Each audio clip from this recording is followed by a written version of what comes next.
alhamdulillah wa syukurillah, alhamdulillah wa syukurillah, assalati wa salami bi rasulillah, assalati wa salami bi rasulillah, alhamdulillah. Ya Allah lonte kok sambungan. Sampai kemudian peristiwa yang sangat mencekam ketika 5 kali saya ke sana, saya ditodong sama preman terbesar di tanah Jawa waktu itu, namanya Gunardi Joko Lukito, yang lebih terkenal dengan nama Gunjek. Beliau pegang pistol, ditodongkan kepalanya kepada saya seperti ini. Dia mengatakan apa? Kamu macam-macam saya bunuh. Dan alhamdulillah pengalaman saya dengan preman itu super baik. Kalau orang-orang hari ini ingin menguasai dunia malam, ingin menguasai hiburan, harus membawa pasukan, saya tidak. Cukup dengan bismillah dan assalamualaikum. Termasuk sekarang yang menjadi binaan rutin saya di Jakarta, klub malam terbesar se-Asia Tenggara, Colosseum. LC-nya ada 900. LC itu kalau dipanggil pulau, perempuan bela usah-usah. Mereka bekerjanya di puskesmas, pusat kesenangan mas-mas. Apa yang mereka lakukan? Mewarnai kehidupan rumah tangga orang lain. Kadang-kadang karaoke, kalau dibuka kopi. Apabila saya masuk, kalau di Pak Nurul bilang KBRI, kalau di Jakarta ada Mabes Polri, Mangga Besar Pol belok ini. Di situ pusat segala kemaksiatan. Saya pernah di salah satu hotel di Jakarta itu, saya mau masuk keroyok preman 20. Alhamdulillah saya nggak mundur. Kenapa? Belakang saya tembok.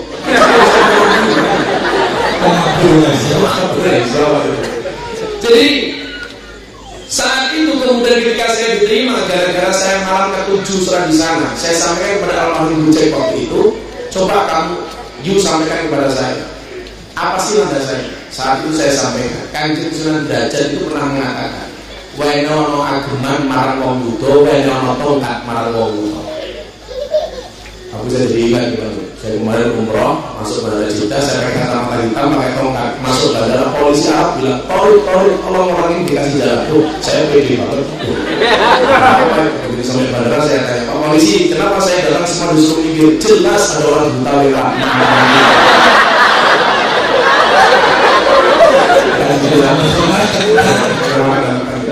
Padahal saya ini pakai sama kaitan gara-gara saya terbiasa ngaji di kafe. Kenapa? Supaya kalau ada yang seksi saya milih tidak kelihatan. Kan itu kajian paling menyenangkan di dunia. Ngaji yang berpahala, materi yang bervitamin. Kalau masih pas jangan berbulan. Kalau jangan masuk saya khawatir. Mau masuk atau mau keluar. Kan nggak senang.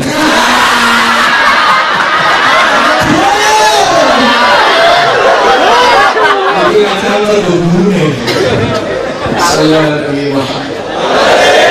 Begitu saya diterima sama mereka, gara-gara saya surat terakhir yang barangkali kawan-kawan pernah melihat ini di YouTube. Waktu itu saya ingat betul, malam ke-7 hari Jumat itu saya masuk ke lokalisasi, diikuti oleh 5 desa. Sudah kata aku pemberian Pak Mulia, jangan-jangan diperkosa. Nanti kita tanya jawab, kok bisa sih betah-betah itu rahasianya apa? Nanti kita kasih tahu. Akhirnya saya sholat di situ. Begitu saya sholat tahajud, saya masih ingat betul yang saya baca adalah surat Al-Muzammil setelah suratul Fatihah dengan 5 PSK yang ada di belakang saya. Mereka sudah, seperti penampilan. Akhirnya gara-gara ada yang 5 PSK ini, bacaan sholat tahajud yang biasa saya baca saya baca jahat. Saya baca supaya telinga mereka dengar. Saya pengen lihat respon mereka seperti apa. Dan Anda tahu, begitu saya membaca surat ini secara jari, yang tadinya mereka ngomong-ngomongan diam, bahkan di tengah-tengah saya membaca ayat mereka menangis. Saya masih ingat betul waktu yang saya baca surat Al-Muzammil. Ya ayyuhal muzammil qumil laila illa qalilan nisfahu aw inqus minhu qalilan aw zid alayhi wa rattil qur'ana سنلقي عليك قولا ثقيلا. Dia orang kayak kamu tertahan. Yang artinya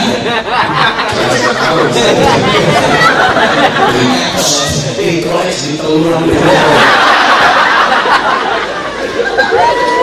Dan bapak SK di belakang saya ini semuanya nangis. Lima nangis. Mereka sedang nangis. Akhirnya rakaat kedua ini kan suratnya tidak terlalu panjang juga nggak pendek. Pertengahan surat saya potong, pertengahan saya lanjutkan ke berikut. Begitu rakaat kedua saya teruskan bacaan ini, saya ikutan nangis. Kenapa? Bukan karena saya ingat dosa. Aku gengsi, belum dia nangis mau aku.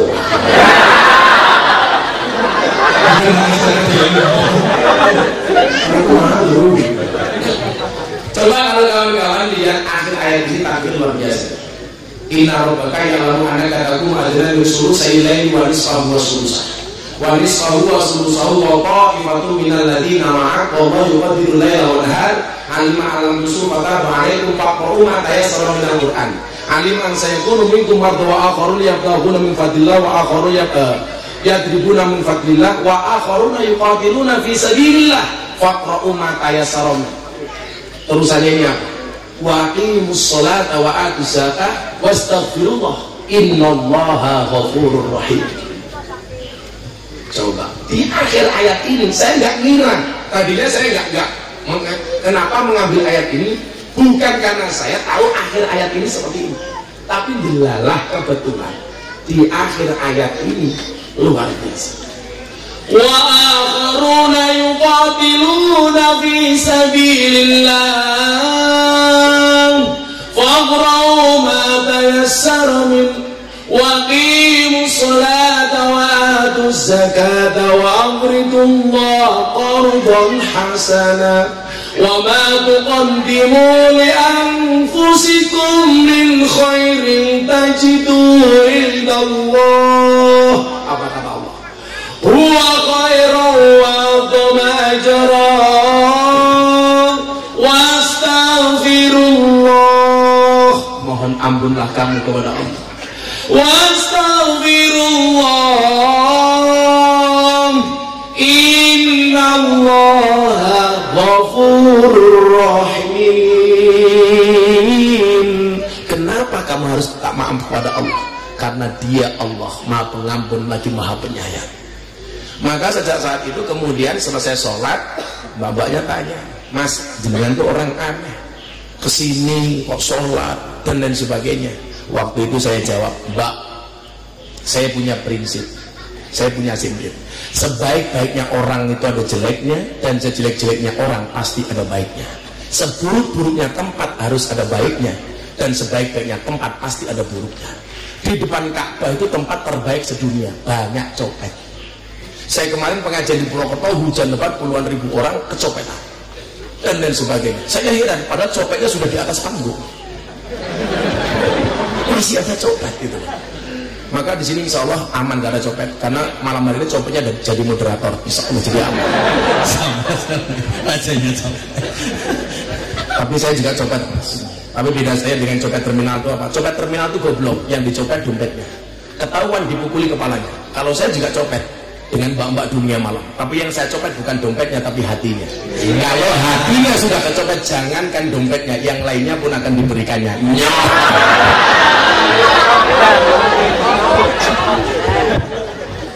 Jadi sejak saat itulah kemudian saya mulai pengajian diam-diam dilokalisasi. Sampai 5 tahun yang lalu saya diundang beberapa acara televisi, semuanya saya tolak. Saya tolak. Gak ada yang saya terima, termasuk acaranya Mas Deddy Corbuzier. Saya tolak semuanya. Sampai mbak PSK itu tanya sama saya begini, Bah, kenapa sih semua undangan televisi Anda tolak? Apa jawaban saya waktu itu? Allah menciptakan Miftah tidak untuk menjadi orang terkenal, tapi untuk mengenalkan Allah kepada mereka yang belum kenal. Waktu itu jawaban saya seperti itu. Saya nggak mau kemudian anak-anak dunia malam ini dianggap sebagai komoditas saya untuk menjadi orang terkenal. Kalau mau, sudah 5 tahun yang lalu semua acara TV undang saya, semuanya saya tolak. Bahkan ketika pengajian ini viral di Bosevi VIP Club Bali, sekian TV yang undang, rata-rata saya tolak, kecuali talkshow dan berbicara yang mutu. Karena saya pernah hadir dalam sebuah acara, ada kiai yang menghina saya seperti ini. Apa yang Anda lakukan di dunia maksiat itu memalukan. Solawat sama orang mabuk, sholat sama orang mabuk, itu memalukan.